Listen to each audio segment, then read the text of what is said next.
बिस्मिल्लाहिर्रहमानिर्रहीम। अस्सलाम वालेकुम। हमारा स्पेक्ट्रोस्कोपी का टॉपिक चल रहा है। ठीक है बेटे, ये मैंने पिछली दफा नोट्स बनाए थे थोड़े से, तो मैंने कहा थोड़ा सा इसमें से आपको पढ़ा दूं, उसके बाद जो रह जाएगा वो फिर देखेंगे। अच्छा जी, ये डेफिनेशन शुरू की हुई है स्पेक्ट्रोस्कोपी से। The branch of science which describes and direction of electromagnetic radiation with matter is known as spectroscopy. दूसरी डेफिनेशन है area of study that probes molecular structure with electromagnetic radiations is called spectroscopy। अच्छा, अब आज का हमारा topic है infrared spectroscopy.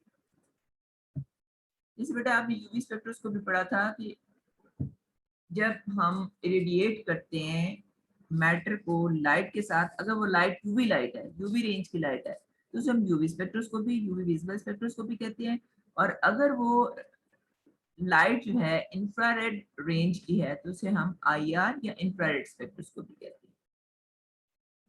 अब IR radiations की रेंज क्या है? The IR radiations used have range from 2.5 micrometer to 15 micrometer wavelength, which corresponds to 4000। ये बेटा 4000 पर सेंटीमीटर ये फ्रीक्वेंसी है, 4000 टू 667 सेंटीमीटर फ्रीक्वेंसी। ठीक है, अगर माइक्रोमीटर में लिखा हुआ है तो वेवलेंथ में लिखा हुआ है। अगर ये 4000 से 667 पर सेंटीमीटर लिखा हुआ है तो ये फ्रीक्वेंसी जो है वो यूनिट दी हुई है। आमतौर पे ऐसा होता है कि जो यूवी स्पेक्ट्रम है उसको हम नैनोमीटर में मेजर करते हैं, जैसे लैम्डा मैक्स जो है वो हम नैनोमीटर में मेजर करते हैं, और आईआर के लिए हम फ्रीक्वेंसी यूज करते हैं। ठीक है, IR absorption spectrum of a compound is its energy absorption pattern in IR region. As low amount of energy is associated with IR, they are not capable of causing electronic excitation like UV. आपको पता है कि UV strong light होती है, ज्यादा energy वाली होती है, IR रेडिएशन कम एनर्जी वाली होती है। जब यूवी लाइट से रेडिएट करते हैं किसी मॉलिक्यूल को तो उसमें इलेक्ट्रॉन्स एक्साइट करते हैं ग्राउंड स्टेट से एक्साइटेड स्टेट। ठीक है, लेकिन आईआर रेडिएशंस इतनी स्ट्रॉन्ग नहीं होती कि वो इलेक्ट्रॉनिक एक्साइटेशन जो है वो प्रोड्यूस कर सके। तो वो क्या करती हैं कि वो मॉलिक्यूल की वाइब्रेशन जो है उसको चेंज करती हैं। ठीक है, वाइब्रेशनल और रोटेशनल एनर्जी जो है वो चेंज होती है। आईआर रेडिएशंस इतनी स्ट्रॉन्ग नहीं होती कि वो इलेक्ट्रॉन्स को एक्साइट कर सकें ग्राउंड स्टेट से एक्साइटेड स्टेट। वो क्या करती हैं, वो सिर्फ जो थोड़ा सा वाइब्रेशनल रोटेशनल मोड होता है मॉलिक्यूल का उसको चेंज करती है। ठीक है, लेकिन इसमें भी कुछ पैटर्न है खास, यानी हर रेडिएशन एब्जॉर्ब नहीं हो सकती, सिर्फ स्पेसिफिक रेडिएशन एब्जॉर्ब होगी। आईआर में भी स्पेसिफिक रेडिएशन एब्जॉर्ब होगी। ठीक है, और खास किस्म की वाइब्रेशनल और रोटेशनल चेंजेस आए। अब हम ये पढ़ेंगे कि कैसे। IR radiations can only cause vibrational and rotational changes which are quantized. Symmetric bonds like H2, O2, Cl2, यानी जो होमो न्यूक्लियर बॉन्ड्स होते हैं जिसमें एक जैसे एटम होते हैं, दोनों एटम जो मॉलिक्यूल बना हुआ है उसके दोनों एटम एक ही एलिमेंट में मुश्तमिल है, जैसे H2O2 Cl2, they do not absorb in IR region। क्यों एब्जॉर्ब नहीं करते? क्योंकि इन बॉन्ड्स में डायपोल मूवमेंट नहीं होती। ठीक है, जिन मॉलिक्यूल्स में डायपोल मूवमेंट नहीं होती वो आईआर में एब्जॉर्ब नहीं करते, और सिर्फ वो रेडिएशंस एब्जॉर्ब होती हैं जो डायपोल मूवमेंट मॉलिक्यूल की चेंज करती हैं। ठीक है, ये आपने याद रखना है बेटे। ये जो सिमेट्रिक मॉलिक्यूल्स होते हैं H2O2 Cl2 वगैरह जो होमोन्यूक्लियर होते हैं वो आईआर रीजन में एब्जॉर्ब नहीं करते, सिर्फ वो एब्जॉर्ब करते हैं जो हेटेरोटॉमिक हो मॉलिक्यूल और जिनमें रेडिएशन की वजह से डायपोल मूवमेंट मॉलिक्यूल की चेंज हो। ठीक है, the symmetric bonds like H2O2 Cl2 do not absorb in IR region. Only those bonds that have dipole moment can absorb in IR region. By absorbing IR radiation, a bond in organic molecule may stretch or bend relative to other bonds. बेटे आपने ये समझना है कि आपके पास एक try atomic molecule है, 3 atom से मुश्तमिल है, एक एटम सेंटर में है, 2 साइड पे है, ठीक है। अब जब इस पे आईआर लाइट पड़ेगी तो आईआर एक तरह से एनर्जी है, हमने मॉलिक्यूल को एनर्जी प्रोवाइड की, लेकिन वो एनर्जी इतनी ज्यादा नहीं है कि इलेक्ट्रॉन्स को एक्साइट कर सके, सिर्फ इतनी है कि वो मॉलिक्यूल की जो वाइब्रेशन या रोटेशन है उसको चेंज करे। अब ये जो चेंजेस हैं ये दो तरह के होंगे, एक तो ये है कि स्ट्रेचिंग वाइब्रेशंस होंगी, यानी स्ट्रेच होगा, और एक होगा बेंडिंग। जो स्ट्रेचिंग वाइब्रेशंस हैं ये हाई एनर्जी की होती है, कंपैरेटिवली हाई फ्रीक्वेंसी पे होते हैं। जो बेंडिंग वाइब्रेशंस हैं उनके लिए कम एनर्जी चाहिए, वो कम एनर्जी रेडिएशन, कम एनर्जी एब्सॉर्ब, ठीक है। अब हम स्ट्रेचिंग वाइब्रेशन किसे कहते हैं? Stretching vibration is one in which the internuclear distance of two atoms increases or decreases, but atoms remains in the same bond axis. जो bond axis है, ठीक है, bond axis नहीं बदलता, सिर्फ क्या चीज चेंज होती है? Internuclear distance. एक ही प्लेन में एक ही बॉन्ड एक्सिस में रहते हुए जो इंटरन्यूक्लियर डिस्टेंस है वो चेंज होता है। अब जैसे बेटे जो पहली डायग्राम बनी हुई है इसमें आप देखिए ये सिमेट्रिक चेंज है, यानी दोनों साइड पे जो एटम है वो सेंट्रल एटम के साथ जुड़े हुए हैं। आप ऐसे समझे कि जैसे एक स्प्रिंग के साथ जुड़े हुए हैं, सेंट्रल एटम के साथ साइड वाले दो एटम के दरमियान जो बॉन्ड है इसको हम एक स्प्रिंग की तरह समझ लेते हैं। जैसे आप स्प्रिंग को खींचते हैं, दोनों साइड वाले जो एटम है आप वो दोनों स्प्रिंग को बाहर की तरफ एक ही दफा में खींचे और एक ही दफा वापस प्रेस करें, तो ये सिस्टमैटिक या इसको सिमेट्रिक स्ट्रेचिंग वाइब्रेशन कहते हैं। सिमेट्रिक स्ट्रेचिंग वाइब्रेशन कि जब दोनों एटम्स एक ही दफा में स्ट्रेच हो, बाहर की तरफ या अंदर की तरफ, तो ये सिमेट्रिक स्ट्रेचिंग होती है। एसिमेट्रिक स्ट्रेचिंग होती है कि जब एक बॉन्ड स्ट्रेच हो और दूसरा कंप्रेस हो। लेकिन आपने याद रखना है कि स्ट्रेचिंग वाइब्रेशन जो है ये इन प्लेन वाइब्रेशंस हैं, इसमें बॉन्ड एक्सिस चेंज नहीं होता, सिर्फ और सिर्फ इंटरन्यूक्लियर डिस्टेंस जो है वो बदलता है, ठीक है। बड़ी छोटी छोटी डेफिनेशन है, इन्हें आपने बहुत अच्छी तरह समझना है। आईआर लाइट जो है वो क्या करेगी? सिर्फ स्ट्रेचिंग या बेंडिंग वाइब्रेशन चेंज करेगी। स्ट्रेचिंग वाइब्रेशन क्या होती है? Stretching vibration is one in which the internuclear distance of two atoms increase और डिक्रीज। जो इंटरन्यूक्लियर डिस्टेंस है दो एटम्स का, या वो बढ़ेगा या कम होगा। अगर दोनों जो अगर ट्राइएटॉमिक मॉलिक्यूल है, ठीक है, उसमें सेंट्रल एटम के साथ दो साइड वाले एटम अटैच है, अगर दोनों एटम्स का साइड वाले दोनों एटम्स का एक ही वक्त में इंटरन्यूक्लियर डिस्टेंस बढ़ रहा है या कम हो रहा है तो इसको हम सिमेट्रिक स्ट्रेचिंग कहेंगे। और अगर एक ही वक्त में एक का बढ़ रहा है दूसरे का कम हो रहा है तो इसको हम एसिमेट्रिक स्ट्रेचिंग कहेंगे, ठीक है। आप बुक में जो आपके पास बुक होगी कोई भी, उसमें आप देख लीजिएगा, आप अच्छी डायग्राम बनी है, आपको इंशाल्लाह समझ आ सकती नहीं आए तो फिर मुझे बताएं, मैं दोबारा आपको बताऊं। उसके बाद है बेंडिंग वाइब्रेशन। इसमें मैंने आपको कहा कि स्ट्रेचिंग वाइब्रेशन हाई एनर्जी की होती है, बेंडिंग वाइब्रेशन जो है इसके लिए कंपैरेटिवली कम एनर्जी चाहिए।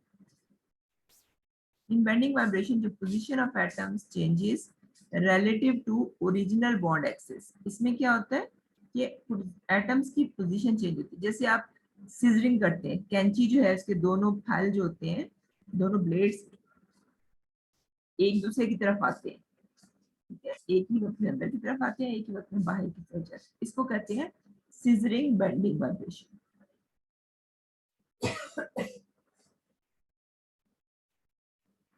दूसरी है rocking, rocking bending vibration. Scissoring और rocking are in plane bending vibration, ये एक ही प्लेन में रहते हुए, जो प्लेन है मॉलिक्यूल का वो नहीं बदलता, एक ही वक्त में अगर दोनों साइड वाले एटम एक दूसरे की तरफ आए या बाहर की तरफ जाए इसको हम सिजरिंग कहेंगे। अगर दोनों राइट की तरफ मूव करें एक साथ और दोनों लेफ्ट की तरफ मूव करें उसको हम कहेंगे रॉकिंग बेंडिंग वाइब्रेशन।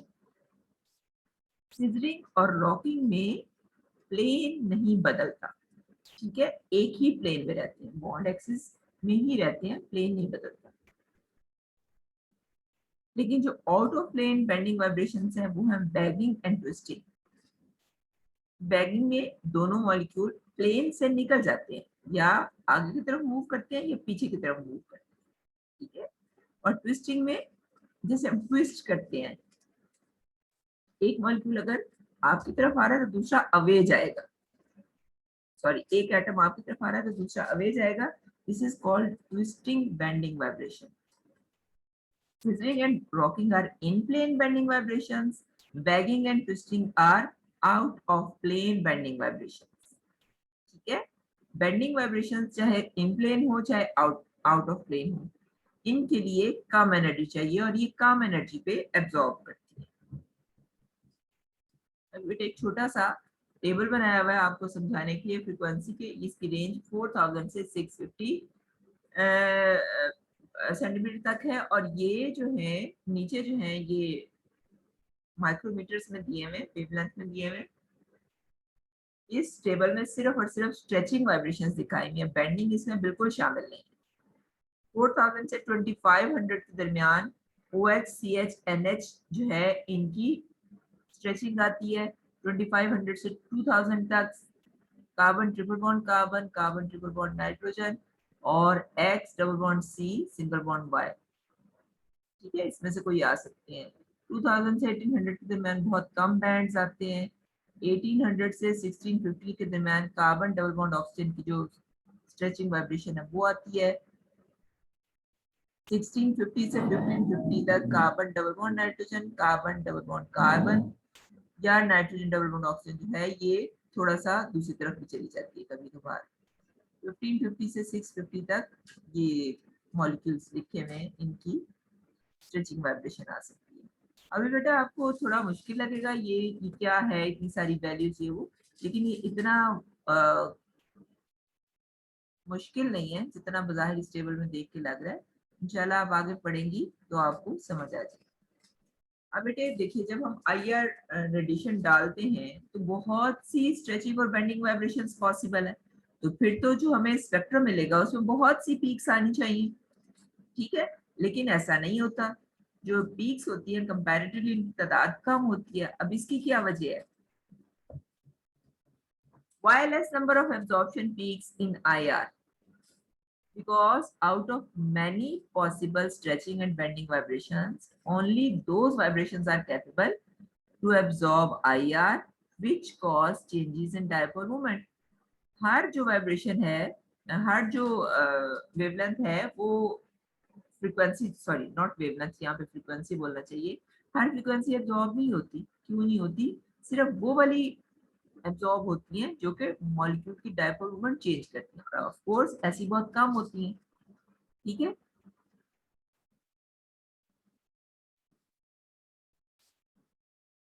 तो चूंकि ऐसी स्ट्रेचिंग और बेंडिंग वाइब्रेशंस कंपैरेटिवली कम है जो मॉलिक्यूल का डायपोल मोमेंट चेंज करे, इसलिए IR पीक्स जो है वो भी कंपैरेटिवली हमें कम मिलती है। जितनी हम एक्सपेक्ट करते हैं उनसे तादाद कम होती है। इसकी रीजन क्या होती है कि सिर्फ और सिर्फ वो स्ट्रेचिंग और बेंडिंग वाइब्रेशंस पॉसिबल हैं जो कि मॉलिक्यूल का डायपोल मोमेंट चेंज करती है। अच्छा जी, अब ऑर्डर ऑफ फ्रीक्वेंसी के एसिमेट्रिक वाइब्रेशन सबसे ज्यादा फ्रीक्वेंट है, देन सिमेट्रिक, देन बेंडिंग। ठीक, इसके बाद है what are IR active modes. बहुत सिंपल छोटी सी बात है कि वो वाइब्रेशन मोशंस जो कि एब्जॉर्प्शन दें, या वो स्ट्रेचिंग मोड होगा या बेंडिंग मोड होगा। तो स्ट्रेचिंग मोड और बेंडिंग मोड को हम एक्टिव मोड्स कहते हैं। ठीक है, IR एक्टिव मोड्स क्या है? या तो स्ट्रेचिंग मोड है और या फिर बेंडिंग मोड है। इन्हें हम IR एक्टिव मोड्स कहते हैं। फंडामेंटल एब्जॉर्प्शन किसे कहते हैं? The absorptions which arises from excitation from ground state to the lowest energy excited state, that is from 29 centimeter frequency for CH2, ये इस पे स्ट्रेचिंग होगी। 1200 पे CH2 मिथाइलिन ग्रुप की बेंडिंग होगी। ठीक है, यानी जो CH2 ग्रुप है ये 2900 पे इसकी हमें एब्जॉर्प्शन मिलेगी बिकॉज ऑफ स्ट्रेचिंग, और 1200 पे हमें मिलेगी बिकॉज ऑफ बेंडिंग। ठीक है, तो इसको हम CH2 की फंडामेंटल एब्जॉर्प्शन कहें कि 2900 पे स्ट्रेचिंग आएगी, स्ट्रेचिंग के लिए पीक आएगी, और 1200 सेंटीमीटर पे हमें इसकी बेंडिंग की पीक मिलेगी। तो इसको हम क्या कहेंगे कि ये CH2 या मिथाइलिन ग्रुप की फंडामेंटल एब्जॉर्प्शन है। इस तरह NH2 ग्रुप के लिए 33 से 3400 तक हमें इसकी पीक मिलेगी, ये एब्जॉर्प्शन शो। ठीक है, तो बेटे जो जो किसी ग्रुप की बेसिक स्ट्रेचिंग या बेंडिंग जहां पे आती है उसको हम उसकी फंडामेंटल एब्जॉर्प्शन कहते हैं। अब इसके बाद कुछ टर्म्स हैं overtones. Overtones result from excitation from ground to the ground state to the lowest energy excited state, which corresponds to integral multiple of fundamental frequency. Fundamental frequency तो समझ आ गई ना कि हर ग्रुप की एक स्पेसिफिक अपनी फंडामेंटल फ्रीक्वेंसी होगी, एक स्ट्रेचिंग की वजह से, एक बेंडिंग की वजह से। ठीक है, अब उसको हम न्यू कहते हैं, उस फंडामेंटल एब्जॉर्प्शन को या फंडामेंटल फ्रीक्वेंसी को हम न्यू कहते हैं। ठीक है, अब ये जो ओवरटोन होती है ये क्यों होती है कि जो फंडामेंटल फ्रीक्वेंसी है इसका जो इंटेग्रल मल्टीपल होगा, यानी फंडामेंटल फ्रीक्वेंसी का डबल या ट्रिपल या टेट्रा, यानी 2 न्यू 3 न्यू 4 न्यू वगैरह जो है, जो इसका इंटेग्रल मल्टीपल होगा उसको हम ओवरटोन कहेंगे। Fundamental frequency at 500 per centimeter may have a weak overtone peak at 1000, at 1500, at 2000। ये वीक से जो पीक्स आती है ना, इनको हम ओवरटोन्स कहते हैं। ठीक है, और ये कब आती है? जब मल्टीप्लाई करते हैं हम, इंटेग्रल मल्टीपल जब होता है बेसिक फंडामेंटल फ्रीक्वेंसी का। बेसिक फंडामेंटल फ्रीक्वेंसी 500 है तो 1000 पे या 1500 पे उसकी ओवरटोन आ सकती है। बेसिक फंडामेंटल फ्रीक्वेंसी सपोज अगर 1200 है तो उसकी हमें ओवरटोन कहाँ पे मिल सकती है? या 2400 पे या 3600 एटसेट्रा। समझ आई बेटा? अच्छा, उसके बाद है combination band. The band, this band is sum up of two bands, यानी एक फंडामेंटल फ्रीक्वेंसी न्यू 1 है, एक न्यू 2 है, तो इन दोनों को जो जमा करके जो इनको सम करके बैंड आएगा उसको हम कॉम्बिनेशन बैंड कहेंगे। New 1 plus new 2 is called combination band. जो नई फ्रीक्वेंसी बनेगी वो कॉम्बिनेशन बैंड होगी। डिफरेंस बैंड, जो एक पहली न्यू 1 और न्यू 2 के दरमियान जो डिफरेंस आएगा उनको माइनस करके उसको हम कहेंगे डिफरेंस बैंड। और ये बैंड्स आते हैं, वीक से बैंड आते हैं। ठीक है, जो बेसिक फंडामेंटल फ्रीक्वेंसी को जमा करके जो आता है उसको हम कॉम्बिनेशन बैंड कहते हैं, जो उनके डिफरेंस की वजह से आता है उसको हम डिफरेंस बैंड कहते हैं। अच्छा जी, उसके बाद है फर्मी रेजोनेंस। ये बेटे छोटी छोटी डेफिनेशंस हैं, वो कभी कभार पूछी जाती हैं, इसलिए आपको इनका पता होना चाहिए।